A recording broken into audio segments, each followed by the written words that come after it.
वैसे भी ये बंगला तुम्हारे लिए नहीं, तुम्हारी बीवी के लिए है। सुंदरी का बाप मेरा दोस्त था, मैं उससे नाराज था। ये उसकी अमानत है। ये आपका और सुंदरी का मामला है दाजी।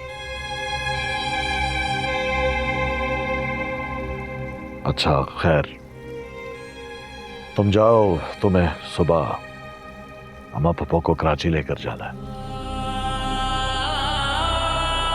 पाशा को साथ लेकर जरूर आना। जी बेहतर।